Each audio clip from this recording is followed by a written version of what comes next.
Welcome to The Explainer. What if I told you that you could taste a nation's entire history, its geography, its spirit, its struggles, and its triumphs, all on a single plate? Well, that's exactly what we're going to do today. We are telling the story of Japan through its food. So how did a cuisine born from such a specific set of circumstances become a global sensation that we all know and love? Let's get into it.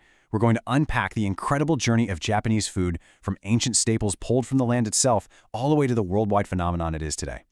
All right, to really get Japanese food, you have to start at the very beginning. We need to look at the foundational elements that gave it its truly unique character: the land, the sea, and believe it or not, an unseen chef. So, if you look at Japan's geography, it's really mountainous. Not exactly great for raising big herds of livestock, right? But you know what that landscape is perfect for? Rice paddies. So right from the get-go, nature itself basically decided that rice would be the staple. It was the blank canvas for everything that was to come. But I mean, think about it. You can't just eat plain rice all the time. It needs something more. It needs some serious flavor to make it exciting. And that need led to the discovery of a powerful taste that would come to define not just Japanese cooking, but many food cultures across Asia. Yep, we're talking about umami, that rich, savory fifth taste. But what's really fascinating here isn't just the flavor itself, it's how they unlocked it.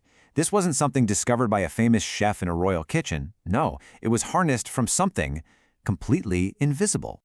Seriously, long before anyone had a clue what a microorganism was, people figured out its incredible power just by trial and error. They learned how to harness a totally natural process to create these unbelievably deep and complex flavors. And here it is, koji mold. This single microscopic fungus is pretty much the secret ingredient behind all the foundational flavors of Japanese cooking. Think about it. Without koji, there's no soy sauce, no miso, and no sake. It's the quiet and visible engine of the entire Japanese palate. Okay, let's jump forward in time. We're heading into the age of the samurai and monks. This was an era where a rigid social structure and powerful spiritual beliefs pretty much dictated what was on your plate, whether you were a common farmer or the most powerful shogun. And you could see that social ladder, clear as day, right on the dinner table. What you ate was a direct reflection of your status. For most people, the diet was incredibly simple and humble. But for the ruling class, their meals were a whole different story, a display of wealth and power, centered on all kinds of prized, high-end fish. And you can see, even in this earlier period, just how deep that connection to fish was. These are the kinds of foundational skills that would be perfected over centuries. But there was one major food group that was pretty much missing from almost everyone's diet.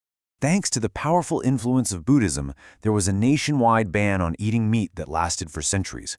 Meat was essentially taboo. It wasn't really considered food. It was seen more like medicine, something you'd only consume under special circumstances. And that single belief profoundly shaped the cuisine for over 1,000 years.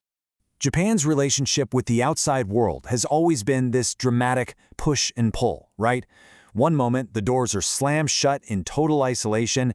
The next, they're thrown wide open. And you can see that whole incredible story reflected perfectly in the food. So check out this timeline. You've got three huge turning points here. First, centuries of isolation that really cemented that traditional diet. Then, bam, 1868, the Meiji Restoration. The borders open up, the meat ban is lifted, and Western food starts to come in. And then, after the devastating 1923 earthquake, affordable and delicious Chinese food like ramen becomes a staple for everyday people. The end of World War II was a time of just unimaginable hardship and devastation in Japan. But, sometimes in the midst of a struggle like that, something amazing can happen. An era of incredible culinary creativity was sparked, born from pure necessity. So in a nation literally rebuilding from the ground up, American food aid began to arrive. And a lot of it was flour. Now, flour wasn't a traditional staple in Japan, but out of necessity, this completely unfamiliar ingredient became the building block for a whole new generation of comfort food. And Okonomiyaki is a perfect example of this amazing resourcefulness. Chefs and home cooks just took whatever they had, flour, cabbage, scraps of this and that, and created this savory pancake, an entirely new dish that is now a total icon of Japanese food culture. At the same time, another entrepreneur named Momofuku Ando looked at the long lines for food in the post-war landscape, and he was inspired to create something that would change not just Japan, but honestly, the entire world. 1958. This is the year. This is when Momofuku Ando perfected and released his invention, instant ramen. It was a food that was shelf-stable, incredibly easy to prepare, and most importantly, it was affordable for everyone. This wasn't just another new product. It was a solution to a national problem. It provided a hot, satisfying meal in just a few minutes. And what started as a post-war necessity in Japan grew into a global staple that you can find in almost every single country on Earth. And that brings us to the modern era, a time when Japanese cuisine has moved way beyond just being popular. It's now been formally recognized as one of the world's great cultural assets. 2013 was a landmark year. This is when UNESCO officially recognized the immense cultural importance of traditional Japanese cuisine on the world stage. And they designated it as Washoku. Now, Washoku isn't just one dish like sushi or ramen. It's an entire philosophy of food. It's about respect for nature, a balance of nutrition, and an expression of the seasons. It is now officially protected as a cultural treasure for all of humanity. And that recognition reflects a powerful reality. Get this. According to Japan's own tourism agency, the #1 reason people from all over the world visit Japan today isn't to see the temples or to go shopping. It's to eat. The food is the #1 draw. So that leaves us with a question for the future. If this incredible history has taught us anything, it's that Japanese food has never been static. It's a living tradition, always absorbing, always adapting, and always evolving. And its next chapter is being written right now, one delicious, thoughtful, and innovative bite at a time.